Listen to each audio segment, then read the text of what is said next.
Okay, this here is my 1970 Cadillac Coupe DeVille. As you can see, let me step out of it. It's very, very, very messy. Floors are completely rotted out. We got this thing for free, and it's been kind of an ongoing project. I've stripped out the interior because, as you can see, we got to wire wheel the frame after we cut a lot of the floor out. I already started cutting out over there. I got more to cut out over there. Really, the center is not bad. Kind of the shroud for the transmission, drive shaft, stuff like that. All the corners are bad. All the floorboards are bad. And the firewall looks pretty bad too. So basically, let me show you the car real quick. My yard's very messy. We've been kind of doing fall cleanup. So, as you can see, I've already removed the headlights, the grill. Big old grill right there. Got the 472 under it. Let me open this with one hand. It's not too easy, so sorry about that. It's got the 472 under it, which is a really, really big motor, but the car is a really, really big car. I think it is 19 foot 8 inches long. So it's no small vehicle, almost twice the size of any vehicle on the road today. Let me close that back up. Go back around to this side. The body itself is not too bad. The top, yes, is bad. It held some water underneath, as you can see, right down in here. So that's going to get removed and replaced after we patch it. A lot of people have told me convertible conversion would be cool, but with a convertible comes a whole lot of other issues I don't want right now. Let's see. All the glass is great, just dirty. The trunk pans also. Somebody really did a number on this trying to make it look cool and bondoed the heck out of it. The whole car. But as you can see, the trunk pans are bad. There's my wrench I've been looking for. My little socket wrench. It's bad up in there. A lot of holes. This is a Sunday driver because it's a holy car. As you can see underneath, it sat in the dirt for a long time. So gas tanks removed. The frame from the back wheel, from the wheel, driver's side rear wheel back, from right there to right there is gone. However,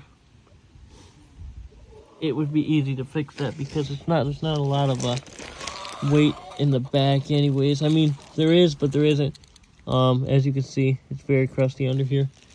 I'm not sure what rear end is in that. Probably do some research and figure that out.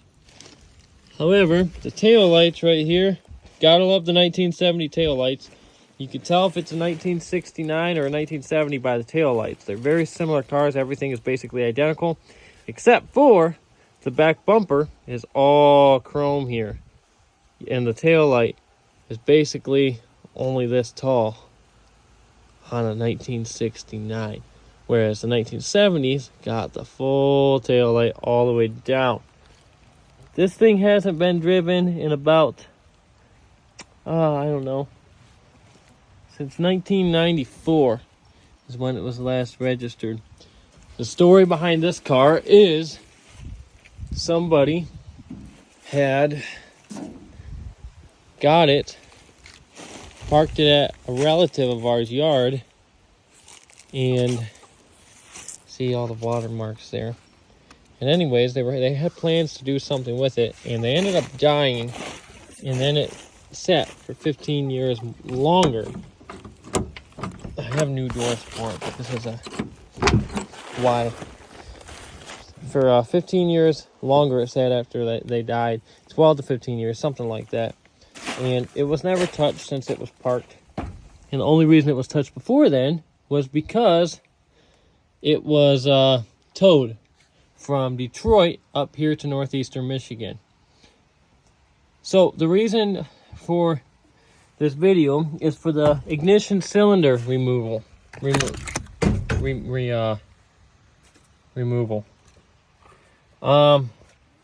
So basically I've already done it. So this stuff's kind of just sitting in place. It's not easy. I'm not gonna lie to you. A lot of YouTube videos will be like, oh yeah, it's the easiest thing in the world. It's not. So this had no key, no title. That's the reason this is getting replaced, is so we can get a key for it and continue with building it. Because once it's built, I can get a rebuilt title or something like that. Or there's ways to go about it here in Michigan. It's lengthy, but there's ways. So basically, the first thing you're gonna do on the back side of the steering wheel, which you'll see in a minute after I take the horn pad off for you to see behind it, there are 3 screws, which I've already got removed. These ones were little 1/4-inch heads. They're about yay long. And what you're gonna want to do is, firstly, you're gonna take those 3 out. There's one back here, and one over here. After those are out, you can take this thing right off. There's little clip nuts that those go into. The next thing you're going to want to do, well, let me back up. That little tab right there, there's a plug that goes there. So you're going to want to be careful taking it off. And then there's that wire there, which was not really any way to take that off that I saw. So I cut it and I'll put a wire nut on it because, I mean, you have all this room back in here. A couple inches back, so plenty to work with. What you're going to want to do next is either get a steering wheel remover, or since if you don't have one like myself, there's another way to do it. But anyways, these are threaded holes right here for your steering wheel remover. It's going to have 2 bolts that go through it. You'll tighten them in there. And then there's one center bolt that you just tighten down, and it'll pull the steering wheel off of the column as you tighten it. Once it pops loose, you take your bolts back off, and yeah, it's not that difficult. But like I said, like myself, I didn't have that. So you have a couple things you're gonna need: a ball peen hammer, another hammer. That's just the only one I had accessible. A little mallet would have been better. You're gonna need a 7/8 socket and a wrench. So let me show you how I did this. So you're gonna want to leave your steering column nut on there. Be careful to move these wires. Be sure to move these wires out of the way. Actually, that can be removed. That's just a spring that kind of keeps the horn from blowing all the time. That goes into a little tiny mechanism back in there, which we'll get to here in a second. Right now, I'm going to place that with my hardware I've already removed. So there's a couple ways to do this. One of the guys I watched, he placed a hammer through the steering wheel, ball peen side on the end of the bolt. So you're gonna leave the nut there to protect your threads, because you know, like this one's pretty corroded. You had to hit it pretty hard. So you take your other hammer and just bop it. So all you gotta do is bop it a few times, and it will pop loose. Afterwards, what you will do is pop this back loose, place it somewhere where you're not going to lose it. At that point, the steering wheel will pop off. Now this here, there's a little retainer clip that goes on there. This cover here, kind of, there's some bolts that are on it. For one, there's 1, 2, 3 on it. Where's there bolts on there? Let me make sure. I don't want to be a liar. I guess there are not. But yes, there were screws on there. Don't let me lie. Yes, there were screws on there. There were 3 little screws on there, basically act as spacers to hold that pin down, that pin down, and that pin down. Keep a little bit of distance between that. That's what that was for. As I said, I'm no pro. I'm still learning. This retainer clip will give you hell. As you can see, there's marks from where I pried it and pried it. I'm not going to be one of those people that are like, oh, it's easy, it's easy. It's not. There's nothing easy about this. This right now will slide off, but you're probably going to have to use a screwdriver or a small pry bar to get this off.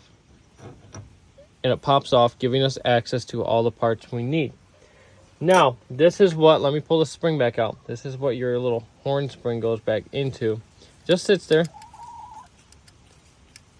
And when you push on the horn, you push on that little mechanism in the spring. This little spring in here, if it's corroded, you're going to want to get it replaced, because that's what pushes this back. So you push it and it makes contact.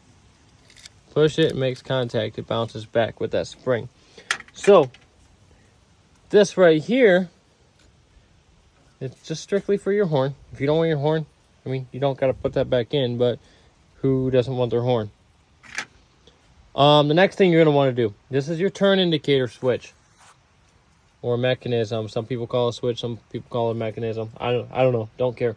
So I've already taken it off. However, the first thing you're going to want to do is this kind of goes through here. You're going to want to just basically turn right with your switch. Let me see if I can do that real quick. Did I already do that?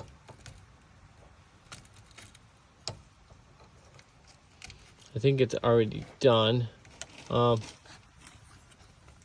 second. It's already done. Basically, you're going to want to turn up. Turn it right. So that way it gives you access. It allows this part to go down. You have access to this screw here, this screw down here, and that screw down here. Those can be a little bit ornery if you're trying to get them out. So a magnetic head screwdriver is very, very useful. You can loosen them up, get them out, but they don't want to fall out because of the angle of the steering column. So you want to pull it out, pull that one out, pull that one out. The next thing you're going to want to do is come around here to your hazard lights, and you're just going to want to unthread it. As you can see, I already did it, and that wasn't too hard, but be careful because this is a fragile piece. Just unthreads, put that with your parts as well. Now, before you get this out, there is a little wire bundle down here that runs down the steering column, right there, that little packet right there, and it runs down here. As you can see, this is, I believe, I believe that's a 13 millimeter. Just on the driver's side, you're going to loosen 1, 2. Now, I loosened all 4 of them on each side just to give me a little bit of wiggle room. Loosen that. That way you got some play in your wire here because it's clamped pretty tightly. You can remove it all the way if you want to. I didn't because it's just some extra work. After you've done such, you can remove this partially. Just wiggle it loose. It's a little stiff. Just like that, so it's out of your way. So the next thing, this is the step they kind of left out. Let me go ahead and show you the ignition cylinder itself. So I've already taken it apart. See that little tab there? That tab is what holds it in. As you can see, I'll chew up your fingers if need be. This little tab holds it into the steering column. So that way it doesn't just, fall out. So this goes in here. If you look back in here, right down there, that little like penny hole back there, not that, but this. Way back in there. See that little slot? Let me get a screwdriver so we make sure we're looking at the right thing. Right back in there. There's a little slot. You can use a screwdriver to get back in there, or you can use a butter knife. Little tiny screwdriver worked best for me. And after you push that back in there, you push and you pull this at the same time and it wiggles out. Let me zoom back out. And then, I don't think I zoomed back out. There we go. And then, there it is. That's all there is to taking it out. And to put it back together, just remember the steps you took it apart and do it reverse. But as you can see, that's the least of my problems right now. Just thought I'd put a video on here since nobody was too explicit on what to do. So anyways, thanks for watching, and if I find another video that doesn't have all the steps, I'll be happy to post another one.